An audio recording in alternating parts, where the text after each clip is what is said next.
Shalom saudara yang dikasihi Tuhan, selamat pagi. Senang dan bahagia rasanya karena masih bisa menyapa saudara di pagi yang indah ini. Doa juga harapan saya bahwa saudara semua dalam keadaan sehat, dalam keadaan baik tentunya. Semua bersukacita diberkati Tuhan untuk sepanjang hari ini.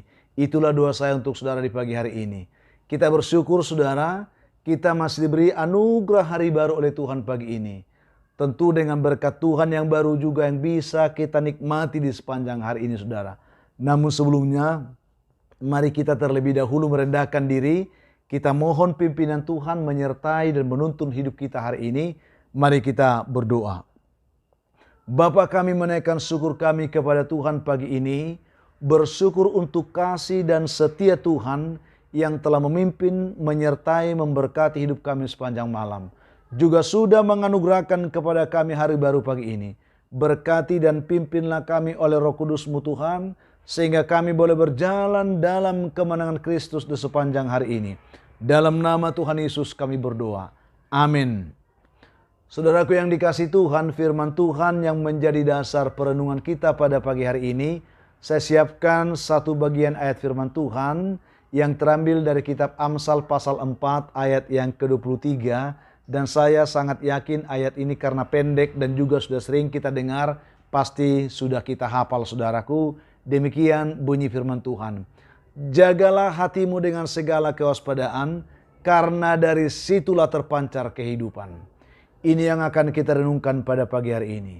Saudaraku yang dikasihi oleh Tuhan Yesus, topik renungan kita pagi ini yang sengaja saya akan angkat dari pembacaan ini adalah menjaga hati dengan hati-hati. Saya melihat bahwa ada begitu banyak orang yang saat ini terjebak hanya karena kurang menjaga hati dalam kehidupannya. Ini yang saya ingin sampaikan kepada kita. Ada sebuah kisah, ya, kisah ini menarik menurut saya untuk kita renungkan pagi ini. Seorang hamba Tuhan yang terkenal baik, seorang hamba Tuhan yang terhormat oleh banyak orang, terlebih oleh jemaat yang dilayaninya. Karena itu, karena dia orang baik, terhormat, memang dia sangat diberkati oleh Tuhan dalam pelayanan tersebut.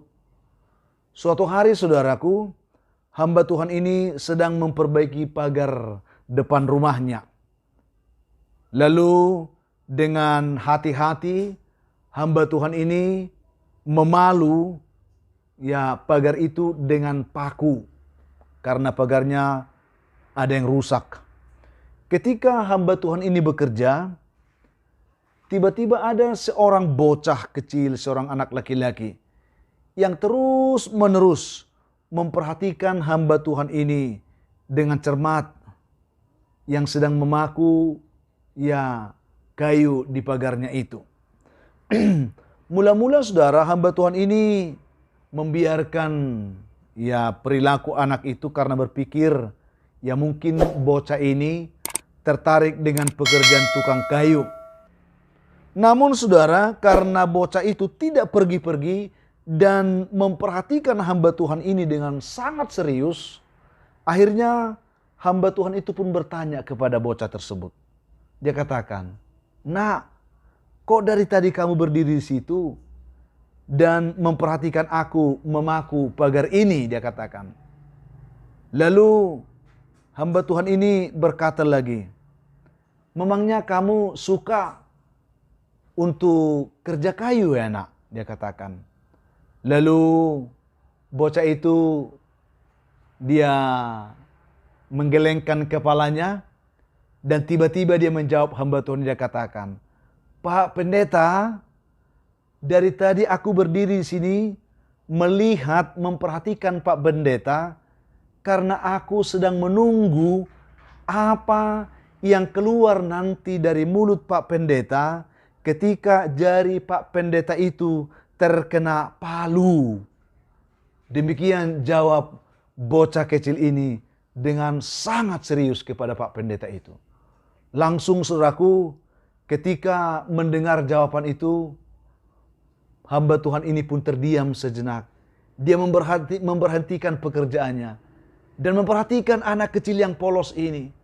Yang benar-benar memperhatikan dirinya tadi bekerja. Luar biasa, dia terkagum dan dia menyadari bahwa pada saat itu sesungguhnya dia sedang diuji kepribadiannya, diuji imannya, diuji karakternya hanya oleh seorang anak kecil yang memperhatikan kehidupannya pada saat itu. Saudaraku yang dikasihi Tuhan, ini hanya kisah bagi kita pagi ini. Saya tidak tahu bagaimana kita memahami kisah ini untuk bisa menjadi sebuah refleksi dalam kehidupan kita pagi ini. Kita sering, saudaraku, mengatakan bahwa anak kecil itu selalu berkata tulus, bukan? Dan itu memang benar. Jawaban bocah kecil ini tentu bukanlah sebuah jawaban yang direkayasa. Bukan, saudaraku. Dia memang sungguh-sungguh memperhatikan dan dia ingin mengetahui apa yang akan benar-benar dikatakan oleh hamba Tuhan itu ketika nanti jarinya benar-benar terpukul oleh palu. Itu yang dia tunggu, saudaraku. Jadi saya hanya ingin membawa kita merenung sebagai perenungan bagi kita, saudaraku, pagi ini lewat kisah yang singkat ini. Sesungguhnya tanpa kita sadari, saudara, siapapun kita, ada begitu banyak orang yang sedang memperhatikan kehidupan kita setiap saat. Saat ini, dimanapun saudara berada. Apalagi kita sebagai orang Kristen yang percaya kepada Yesus Kristus. Ada begitu banyak mata yang tertuju kepada kita. Sehingga apapun yang kita lakukan, termasuk apa yang kita ucapkan, juga apa yang kita berbuat, sesungguhnya semuanya itu, saudaraku, menjadi sebuah pengamatan bagi banyak orang yang ada di sekeliling kita. Tidak hanya bagi orang dewasa, termasuk bagi anak-anak yang ingin tahu apakah kehidupan kita sepadan dengan kepercayaan kita. Itu yang perlu kita renungkan pagi ini. Untuk itu, saudaraku, ada beberapa poin penting secara singkat saya ingin katakan kepada kita yang ingin kita renungkan dari kisah ini. Tentang bagaimana menjaga hati dengan hati-hati. Yang pertama, saudaraku, betapa penting kita menjaga hati kita dengan hati-hati. Karena apa? Sadarlah betapa banyak mata yang tertuju kepadamu saat ini. Itu yang perlu kita jaga. Jaga hatimu dengan hati-hati karena begitu banyak mata yang memperhatikan kehidupanmu. Karena itulah firman Tuhan mengatakan dalam Ibrani 12 ayat 1. Karena kita mempunyai banyak saksi bagaikan awan yang mengelilingi kita. Marilah kita menanggalkan semua beban dan dosa yang begitu merintangi kita. Dan berlomba dengan tekun dalam perlombaan yang diwajibkan bagi kita. Ada tanggung jawab moral sebagai orang percaya, sebagai orang beriman. Yang perlu kita pertanggungjawabkan kepada setiap orang. Bagaimana mereka bisa menilai kita. Kita ini ibarat orang yang sedang berlomba dalam sebuah arena yang ditonton oleh semua orang.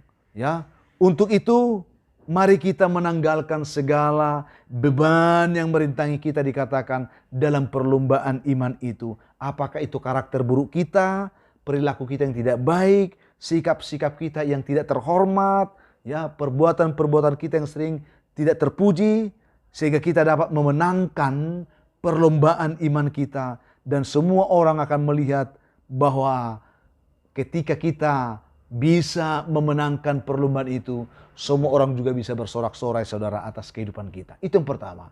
Jadi begitu banyak mata yang tertuju kepada kita hari ini. Yang kedua, buktikan bahwa Kristus dapat terbaca dalam kehidupan kita. Supaya orang bisa membaca Kristus itu dalam kehidupan kita. Jaga hatimu dengan hati-hati. Supaya apa? Kristus bisa terbaca dengan jelas melalui hidup kita. Saudaraku yang kasih Tuhan, Paulus pernah berkata, kamu adalah surat pujian kami yang tertulis dalam hati kami dan yang dikenal dan yang dapat dibaca oleh semua orang. Ditulis bukan dengan tinta, tetapi dengan roh dari Allah yang hidup. Bukan pada loh-loh batu, melainkan pada loh-loh daging, yaitu di dalam hati manusia. Itu yang dikatakan oleh Paulus dalam 2 Korintus 3 ayat 2-3, saudaraku.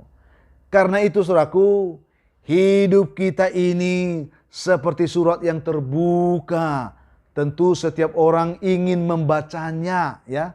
Dan mereka ingin melihat apakah sebenarnya yang tertulis dalam loh hati kita, dalam kehidupan kita. Apakah memang iman kita sepadan dengan kehidupan kita? Ketika kita berkata kita percaya Kristus, apakah Kristus yang kita percaya itu benar-benar hidup di dalam diri kita?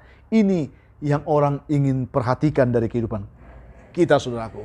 Sehingga menjaga hati, menjaga pikiran, terutama menjaga mulut dan perbuatan-perbuatan kita, itu perlu kita lakukan dengan sungguh-sungguh, dengan hati-hati.